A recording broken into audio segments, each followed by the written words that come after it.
Good morning. I'd like to call the Door County Board of Supervisors meeting to order on Tuesday, June 27th at 9 a.m. Would you please join me in a pledge of allegiance to the flag? I pledge allegiance to the flag of the United States of America and to the republic for which it stands, one nation, under God, indivisible, with liberty and justice for all.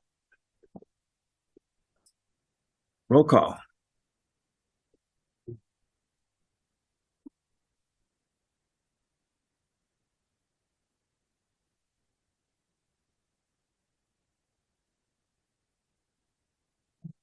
Present, 3 currently absent. 18 present, 3 absent. Presentation of the agenda. We have a motion and a second. All in favor? Aye. Opposed? Passed by voice vote. Correspondence. The email from Christine Reed. Public comment.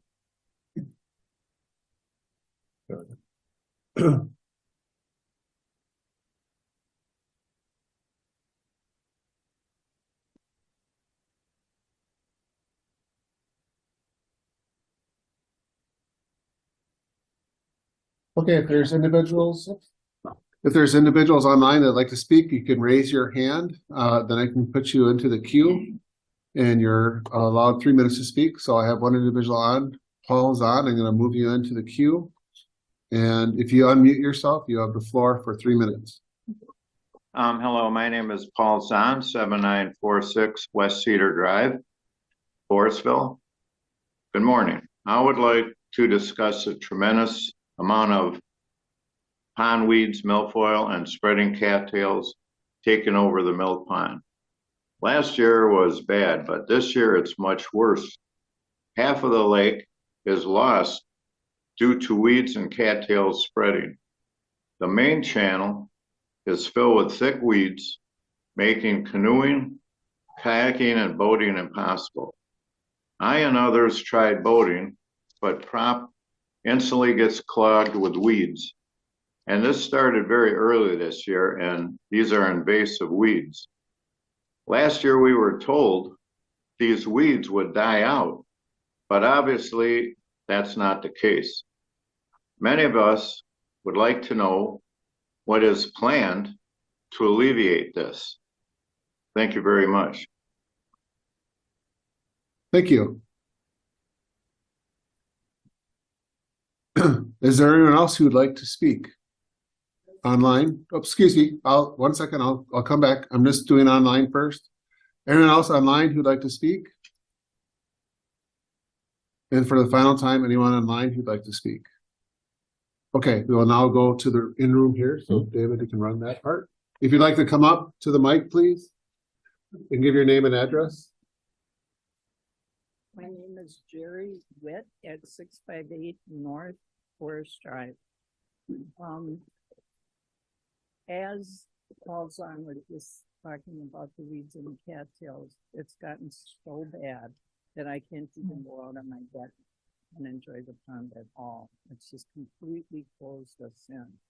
It's ridiculous. And something has to be done. It's completely ruined our beautiful view that we have when we move in. It's just incredible, the difference. And I invite any one of you at any time to come to my property and come and look at how horrible a mess that is. You're more than welcome to come. You can go by the dam, you don't see it as much. But if you come down to our property and the properties close to us, you will see the damage and how ugly it is. It's just taking over. Thank you. Thank you. Yes, please come up.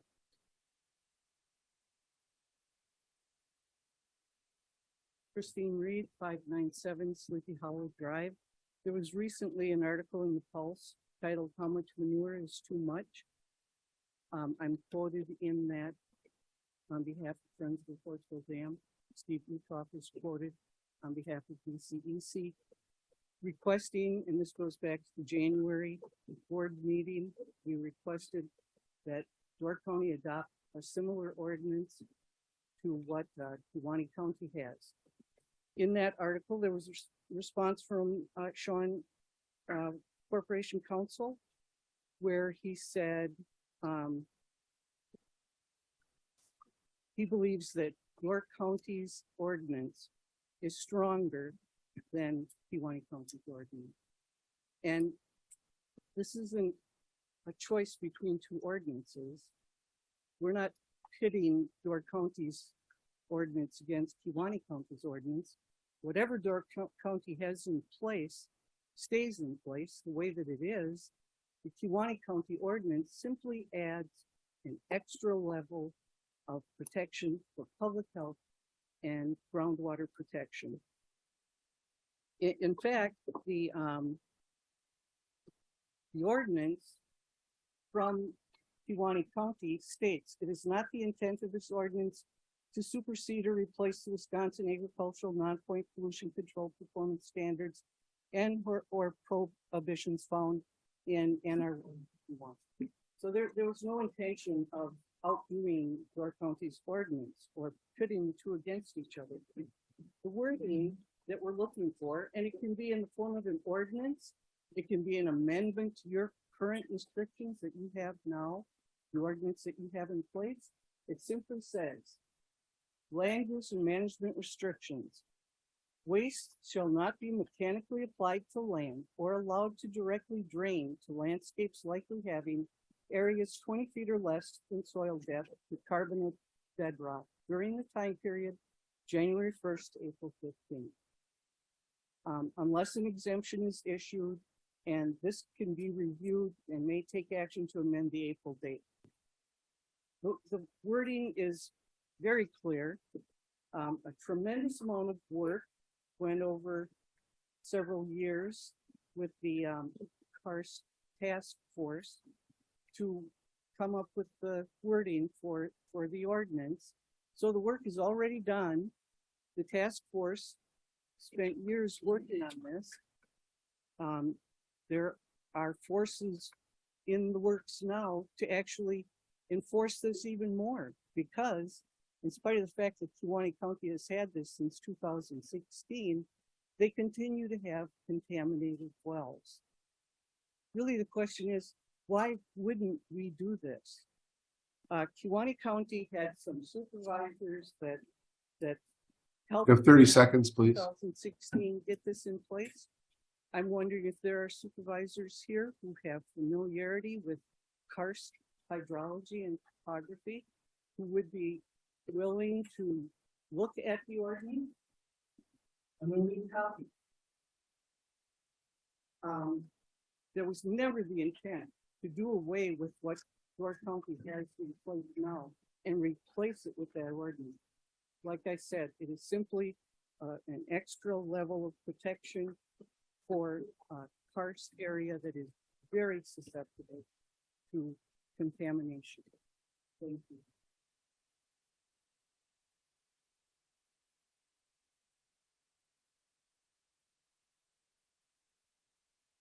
Okay, is there anyone else who'd like to speak? For the final time, anyone else who'd like to speak? Okay. Is there any supervisor's response? Okay. We'll move to the approval of the minutes of the May 23rd, 2023 County Board meeting. We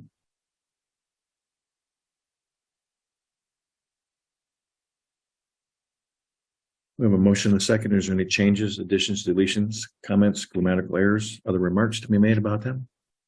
If not, by voice vote, all in favor? Aye. Opposed? Thank you. County Administrator. Sure, just the monthly reports in there. There were not any really significant changes to the projects. Again, if there was, I just did some basic updates. But unless there's any other questions, we can just kind of proceed forward with the rest of the agenda. Anybody? Oh, we can't see. Gotta turn the microphone. Cool. There you go. Okay. Pending business updates, resolution 2023-37 in support of telecommuting opportunities and telecommuter forward certification. Dave Engelbert, Approve resolution 2023-37 in support of telecommunicating opportunities and telecommunicator forward certification. want to explain? Sure. Very Actually, Jessica, would you mind coming up to the mic up here and just giving us a background, because the next two items are yours?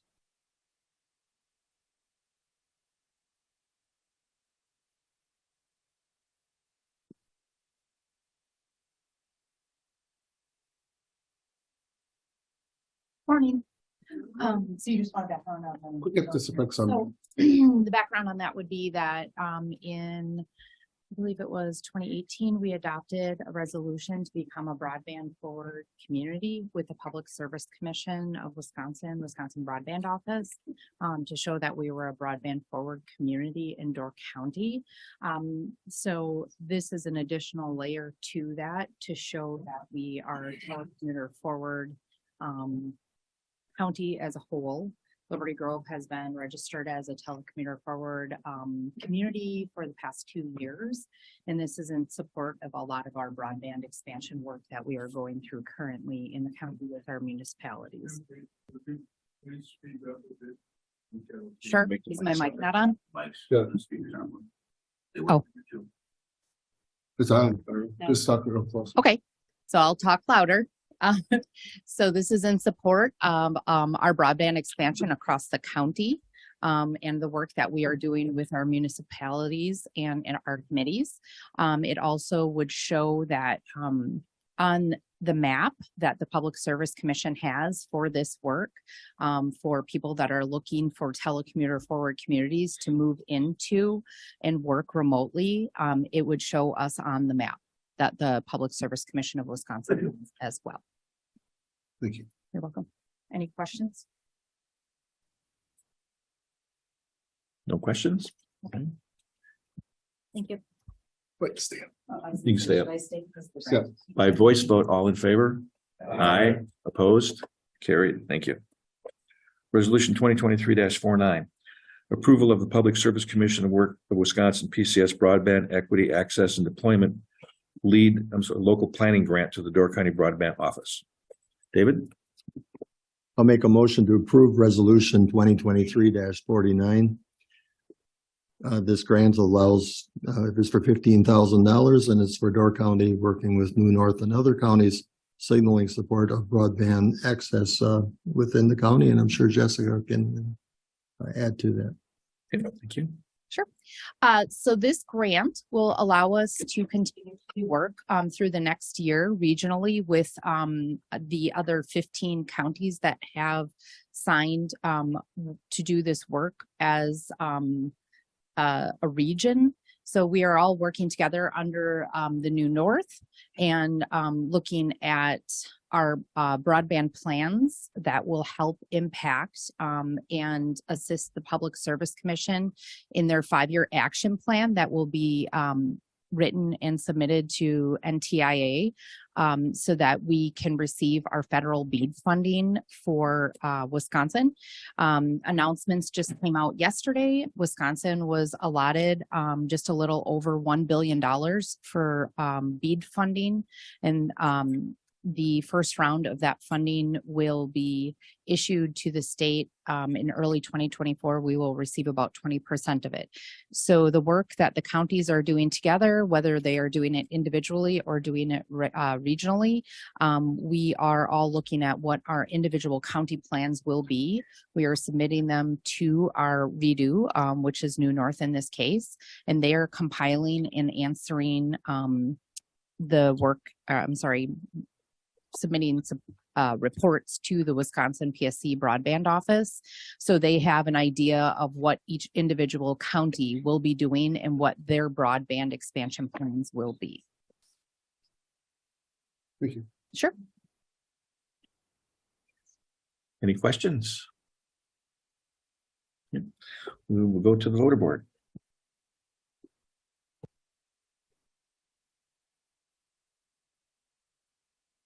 As passed by majority vote of 20 yes, 0 no, and 1 absent. Resolution 2023-50, approval of library foundation grant to Door County Library. Nissa, I'll make the motion to approve resolution number 2023-50. Basically, it's money for Door County reads. can we have a second? Thank you, Morgan. Anything you want to add? Okay. Any questions of anybody? We'll go to the voter board.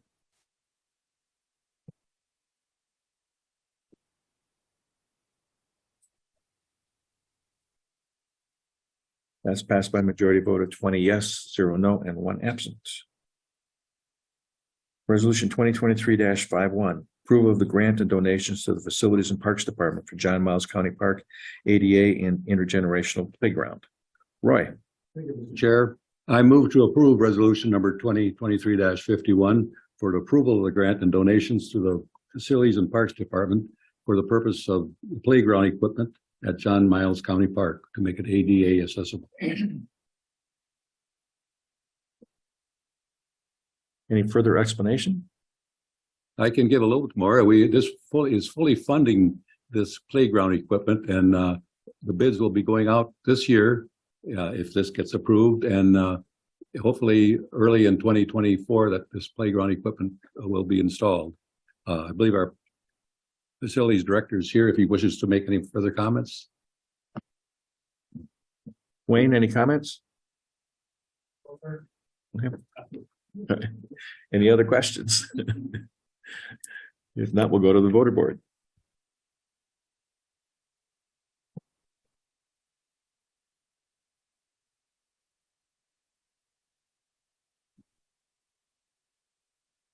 That's passing a vote of 20 yes, 0 no, and 1 absent. Resolution 2023-52, revision of Horseshoe Bay Cave Management Plan, add trustee program and alternative tour to chapter 6. Roy? Thank you, Mr. Chair. I move to approve resolution number 2023-52, the revision of the Horseshoe Bay Cave Management Plan and Trustee Program and Alternative Tour to chapter 6.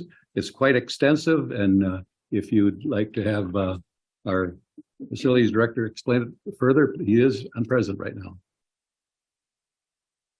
Wayne, would you come up and enlighten us? It's quite the package in there, so.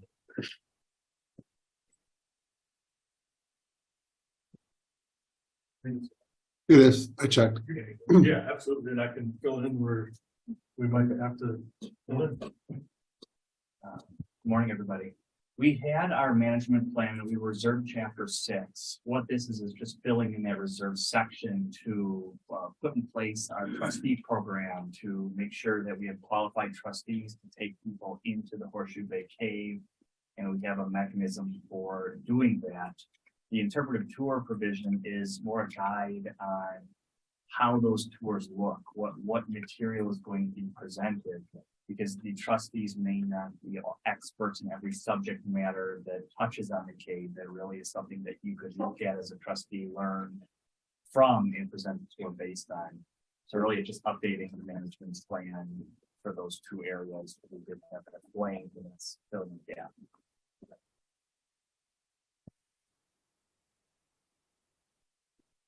Vinny? Quick question. Can you just give a quick recap on how someone goes about starting a process of using the cave? Like if they want to take a tour, do they contact the Parks Department or how do they do that? Thank you. Yes, in July, there are public tours. So you contact the Parks Department. There is a weekend set up to do that, and they just get on the list and they'll be given a time slot, and we'll have trustees there to take tours in on a pretty consistent basis for that weekend. So yeah, contact the Parks Department and get signed up. So under this trustee program, can people form their own group with the trustees to go in and do it other than on that allotted time? It's the trustee program. Are individuals approved by the county, and the county is going to ultimately approve who goes into the cave, but the trustees will be the ones leading those tours.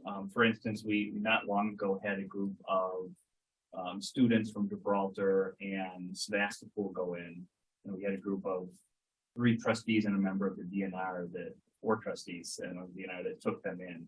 So it's just an approved list of volunteers to take people in and out of the cave, but the county will have ultimate authority over scheduling those tours, approving them.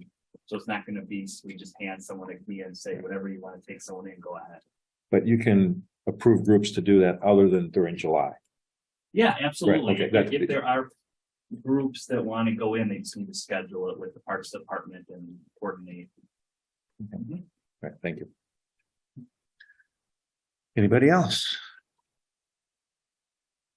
Okay, thank you. I know everybody read all 110 pages of it. There was 110, right? So by voice vote, all in favor? Aye. Opposed? Carried. Thank you. Resolution 2023-53, improvements to Gordon Road and County BB and affect an intersection added near the junction with State Highway 4257, transfer of non-budgeted funds. Dave Engelbert, I'll make a motion to approve, resolution 2023-53, improvements to Gordon Road, County BB. There was the recommendation from Highway and Facilities to go ahead with this project. It was initiated last year, the idea, the concept, and at a cost of $100,000 with the additional work that the DOT is requiring and some other work on associated intersections with the change of traffic. $152,000 more would be needed to complete this project. And I'm sure the Highway Commissioner can fill in the details for that. okay. Thad, would you give us an overview?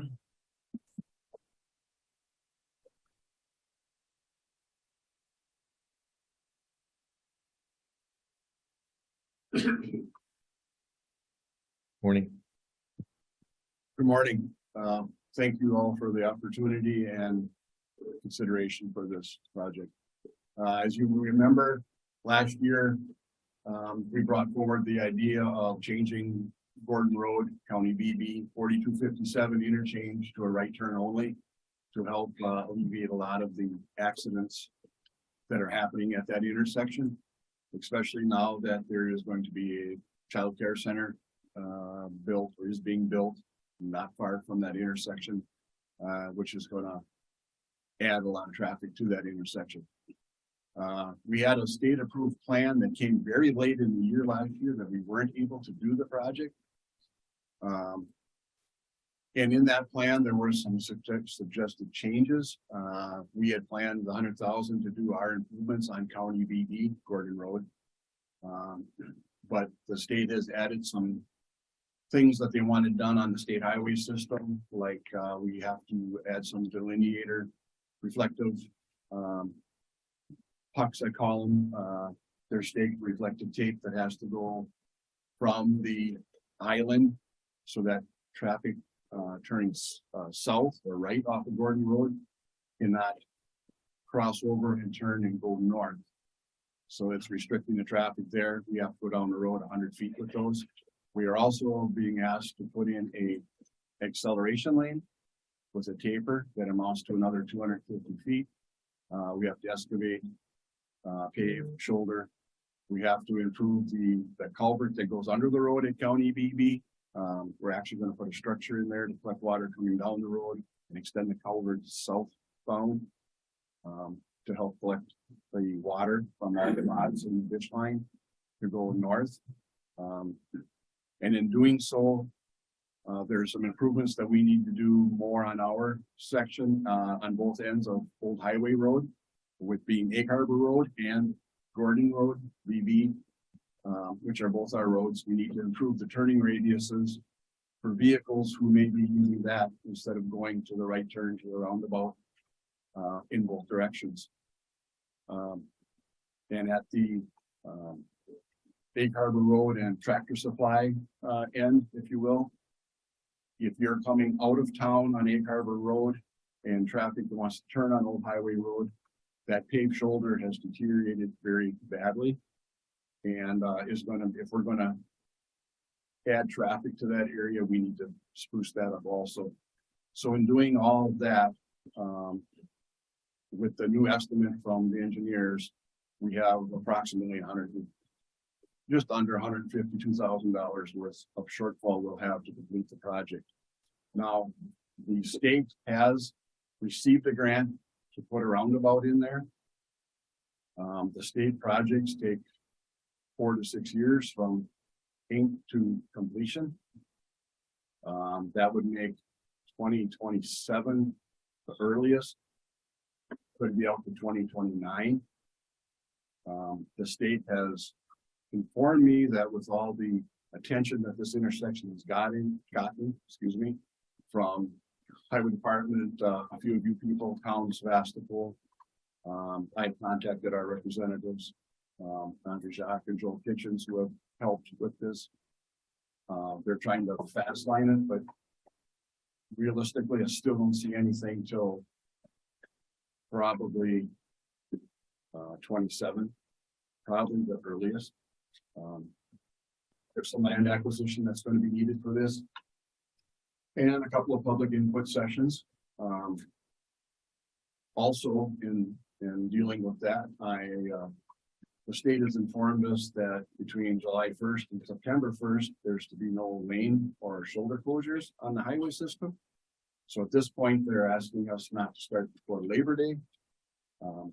If this project is approved, we can do our improvements on Egg Harbor Road and Gordon Road up to everything short of working at the intersection. I have brought up many cases to the state where over the last 5 years, they've had lane and shoulder closures through Sturgeon Bay.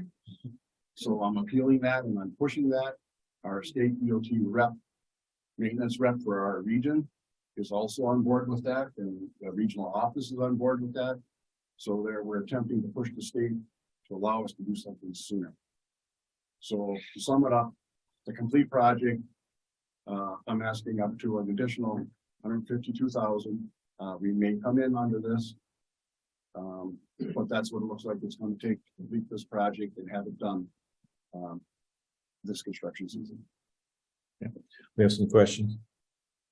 Vinnie? Thank you. I just have one about, which could be just future, but just that it's the headwaters area of Big Creek, crossroads of Big Creek, the creek itself. So just wondering if seems like the highway has a bigger impact than Gordon Road, but if there's anything with that culverts that can assist the water quality. I'm not sure what it is, but just would be like to see if there is. So yeah, I know that when the proposed roundabout comes through, they're looking at improving and bringing that whole area up. So that's the other part of this. Whatever we choose to do when the roundabout goes in, everything at that intersection will be gone. The only things that will be there when the roundabout goes in is the improvements we make at Old Highway Road. I just want to be clear about that. Nissa?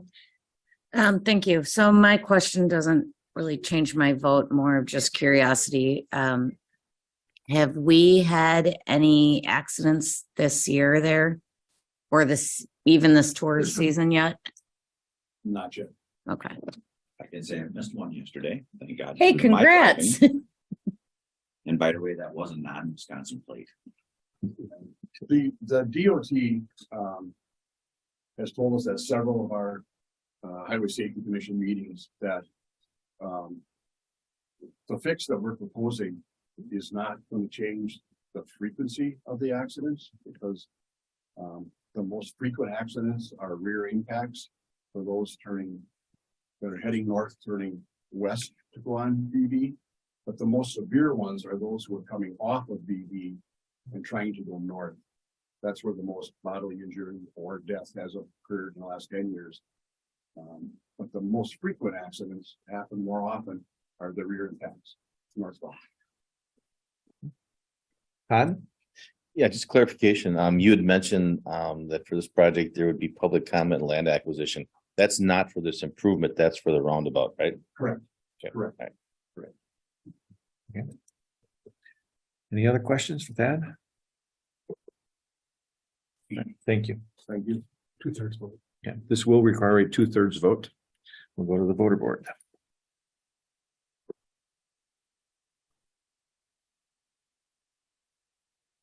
That has passed by a 2/3 vote, 20 yes, 0 no, and 1 absent. Thank you.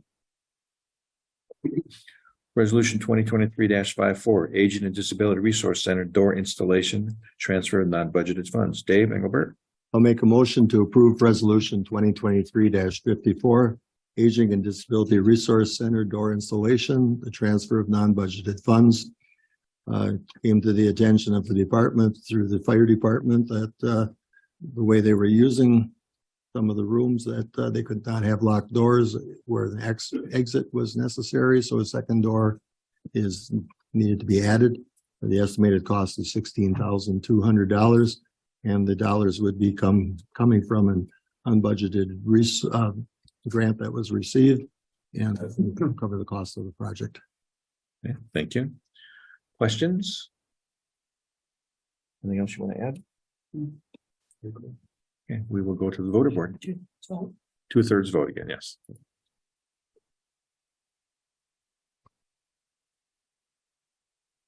That's passed with a vote of 20 yes, 0 no, and 1 absent. Thank you. Resolution 2023-55, restructuring of the Emergency Management and Communications Department. Dave Engelbert.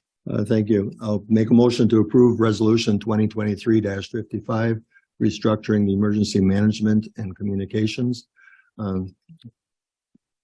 This was precipitated by the resignation of Dan Kane, the emergency government director. It was an opportunity to take a look at that department and break it down with new directors and so forth. And we'll leave the administrator explain it in more detail or answer questions. Thank you. Ken? Sure. So just maybe cover it more visually. I think it's kind of nice just to look at the organizational charts of what we're proposing. So if you actually go to page 81 of the packet, I can kind of walk you through. So I'm going to start at page 81. I'm going to then go to page 82. But if you look at what we're looking to do as far as a proposal, page 81 actually shows our current structure. So we actually have the Emergency Management Communication Department shown. You would see where the vacant position would be for the director, where Dan was located. But I put down in the bottom at the blue is the primary, I guess, functions that we're addressing within that area. So you had the 911 Communication Center, Emergency Management, and obviously our Tower and Communications project. I also have the Technology Services Department shown, mainly because part of the recommendation includes them. And I'm actually looking at our Technical Services Coordinator in terms of a change in what their duties would be. If you go then to page 82, it'll show you where we're trying to go. And it's actually breaking down the areas into 3. And I'm going to start from the left going to the right. So the first part of the recommendation is to actually have emergency management as its own department. And right now you can see that being shown as vacant. And I'm actually showing you 2 options. One option would be to pursue a partnership with Brown County. We've had discussions with Troy Streckenbach in terms of maybe building that partnership and having a shared regional department. And they are open to those discussions. If you are familiar with the signed, I guess, part of the state budget, the state is trying to promote counties to look at opportunities to do consolidations, and there's actually grant funding to make that occur. So the state is looking for us to do that, and this is an opportunity where this could come together. The process, if we would build the partnership, would come together over the next 2 months, if it would work. And if it does not, then you'll see under option 2 would be we'd fall back and hire a director and fill the position in-house. So that would cover the role for emergency management. Under the communications, we're looking at that also being still an independent department. And in this case, we're looking at having a communication director. Again, Brenda Bly, who's the supervisor right now, we're looking at making the director. But one thing that we've always had is we always had issues in terms of, I guess, management or trying to provide supervision within the department and allowing also the supervisor or the director to direct the overall operations. So you'll see what we're looking at doing is adding or changing 2 of our telecommunicators and calling them leads, both on a first and a second shift. So again, we still have 12 telecommunicators, but 2 of those would be leads and they're working leads. Okay. And again, their roles are identified within the packet. We can go through those if you'd like. But again, you can see their primary role is just running the call center. What this does is it adds both stability to the department in terms of their operation, but also provides an opportunity for some of those telecommunicators to also take on some leadership roles. So we thought that was a very good proposal. Then the last part, under technology services, you're looking at perhaps two changes really. One is changing the project coordinator into a project manager position. Again, we have an individual who's very talented in what they do, very organized, very detailed, and also they're actually going to school again for additional degree in technology services. But in this case, Ashley would be promoted in or job reclassed into the IT project manager, which in this case would take on responsibilities for both the towers and our communications project, but then other larger IT projects. So it's a good opportunity for this individual to grow into this position and take on a larger role within the department. The one thing when we went through this entire process is obviously there's amount of work that goes on in technical services still need assistance. So again, the one, I guess we're considering one new position would be the addition of Administrative Assistant 3, which would be posted and moving forward. With that being said, obviously the question is well, what's the fiscal impact of doing such a change? If you then go to the next page, we actually have that included in terms of what the fiscal impact is for both 23 and 24. We're looking, if approved today, would be official starting on July 9th as far as the first pay period. And we'd move forward and we'd have to fill the positions. But the estimated impact is about $44,000 for this year. And then for 2024 and ongoing, because of the position changes, we're looking at probably the worst case scenario, about $100,000 a year. Two things to point out. Obviously, the $100,000 is the high end. It could come in less, especially if we build a partnership with Brown County. So that could be a smaller number. But then also, too, on some of these positions, as the resolution states, I have a little bit of authority to negotiate out or place all these individuals in their positions. So we use estimated salaries, but some of those salaries might be higher or lower, but the number should be very close. The only last thing I'd add in terms of this is that obviously you can see there's a lot of different moving parts. This would not have come together if it wasn't for the leadership of many of these individuals beyond myself, specifically Dan Kane before he left, along with Brenda. They did a tremendous amount of work, especially on the communications, on what they felt was the most effective way to run that department. Also, obviously, Jason did a great job working with Ashley and the potential. If you're familiar with the communications, it's going in that direction in terms of it's going in that technology direction in terms of IP, and a lot of equipment and the future technologies going in that direction. So it is a good fit in terms of where the recommendation is. So again, this came together with a lot of the work and input from the department heads and some of the staff. And I really appreciate their support in bringing this forward to you. And again, we're looking forward to make this happen now. Again, for the position changes and titles, it would be effective July 9th as far as our first pay period. And obviously, depending on what we do with emergency management, that'll be coming forward within the next 2 months. Okay. Nissa? The only question I have is if we partner with Brown County, would we be the first county to partner with them, or have they done this with other counties? For this case, we'd be the first county to partner with. Okay. Any other questions? All right, we will go to the voter board. This requires a 2/3 vote. Resolution. Oh, does it? Okay. No. Can't say. Should, but that's good. That's passed by the majority of 20 yes, 0 no, and 1 absent. Thank you. Thank you for your support. Resolution 2023-56, eliminate 4 part-time security deputy positions, create 2 full-time security deputy positions. Dave Engelbert? I'll make a motion to approve resolution 2023-56, eliminating 4 part-time security deputy positions and creating 2 full-time security deputy positions. This also is typically not changes that are made midterm like this, mid-year, but it's necessary for the sheriff, and I'm sure she could explain most of that. But the end result is that it's harder to find part-time help, and this is the resolution to that problem. Anything to add? Sure, I have Tammy online, but let me take the first stab, and if there's some detailed questions, Tammy can definitely help. But we want to be very clear and transparent on what we're trying to accomplish. So yeah, so we've done a conversion last year of 2 part-time positions into a full-time, and that left us with 4 part-time positions. So again, what we're looking at doing is taking those 4 part-time positions now and transitioning those also to 2 full-time. The one thing that's a little bit of a twist on this, and that's why we want to be very clear, is that with 2 of the part-time positions, we have those individuals that are in those positions, but we'd like to keep them on for 2024.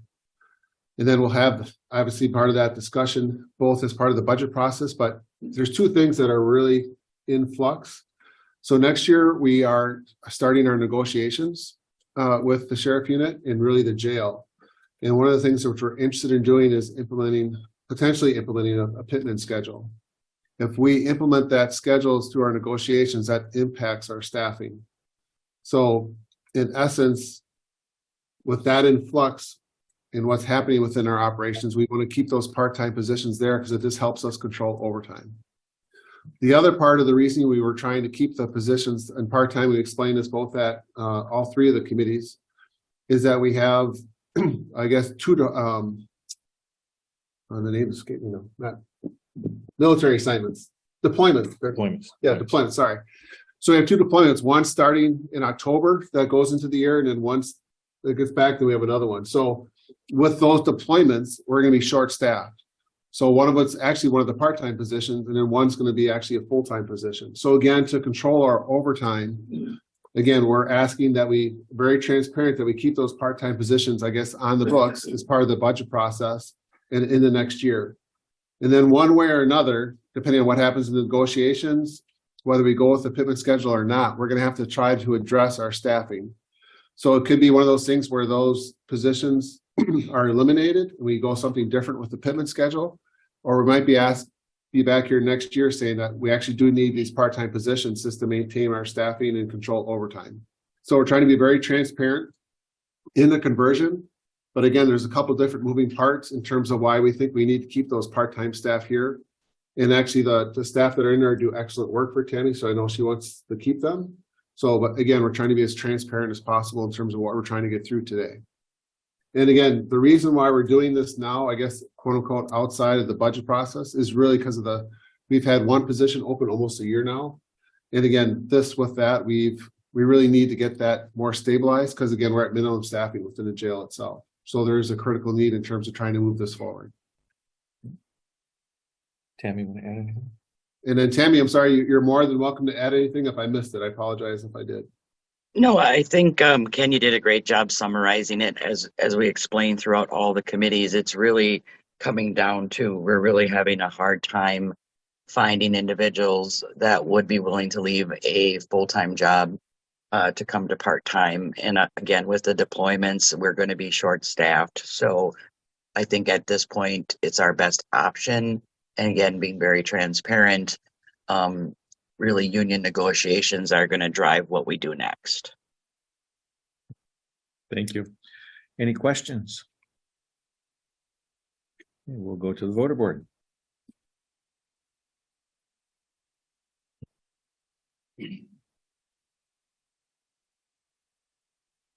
That's passed majority vote of 21 yes.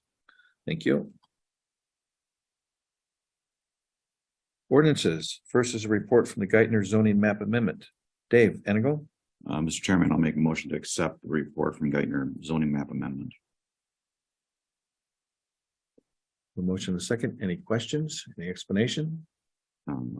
The applicant came before the town, before the county to rezone the entire lot originally. During the town's portion of the interaction, the town saw it more beneficial to just rezone the portion of land that was non-conforming at this time, which is the multifamily development.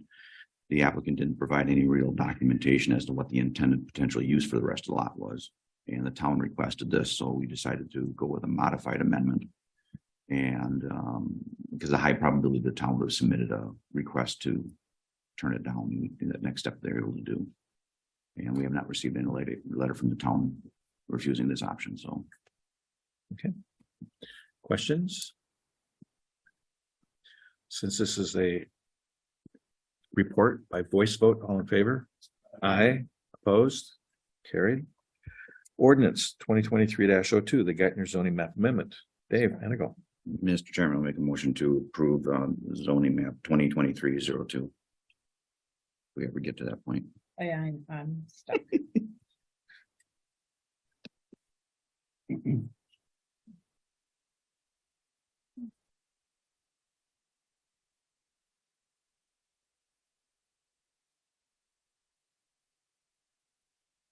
There we go. Okay, we have a motion and a second. Now, any questions? Since it's an ordinance, we will go to the voter board. Sorry, Nissa. So I just want to clarify, the amendment is just to do the building and parking area, not the whole thing, right? Correct. Yeah, correct. We opted to follow the town board's recommendation to basically bring the existing improvements into compliance with the zoning ordinance. It's, Okay. we all know the buildings that have been there for a very long time. They've been out of compliance with the zoning for a long time as well. So not the surrounding parcel, but just Correct. the Just current that's, structure area. Yep. Okay. Okay. That was my only You? question. Yes, just an additional comment on that. I serve on the Plan Commission for the town of Sebastopol, as well as serving on the RPC. A couple of the issues, as Supervisor Annaville has noted, one is to primarily the town's goal is to put that property into compliance, since it's been non-compliant for several decades. The other part is we've known that corridor is very busy there in 4257. Any other changes to zoning that have occurred have required kind of a DOT investigation, and in the property across the street where that was rezoned, the state actually took away, I believe, 3 entrances and consolidated entrances to one. So we are concerned that allowing the whole lot to be commercial, not knowing what is going to go on that lot, and the challenges with that corridor from a DOT perspective, we thought we would just get it into compliance, and then they can always come back once they have a plan for how they potentially may rezone it, and then we can get DOT's opinion on that as well. Thank you. Anyone else? We will go to the voter board.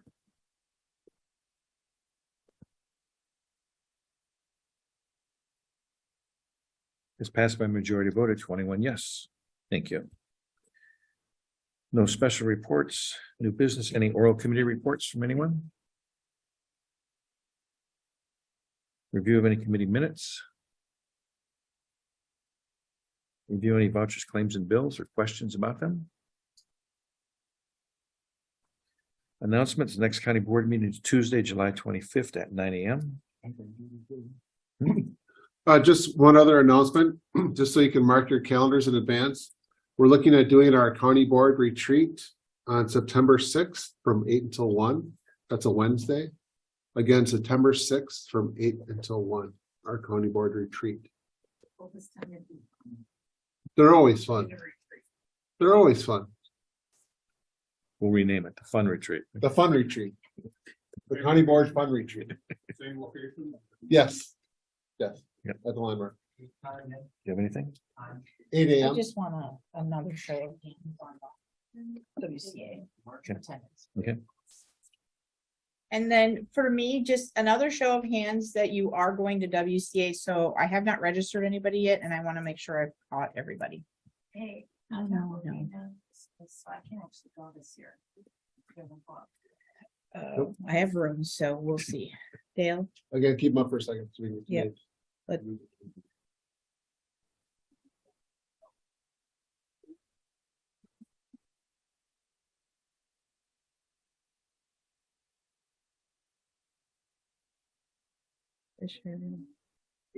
where Engelbert's, I'm not going.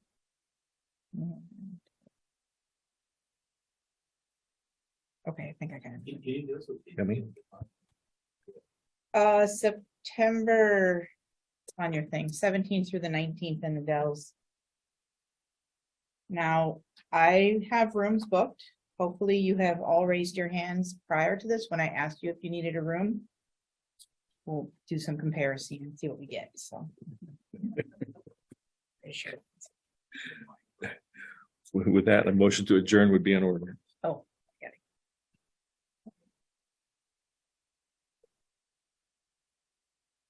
I have a motion, a second, all in favor? Aye, opposed? Thank you, everyone. Thank you.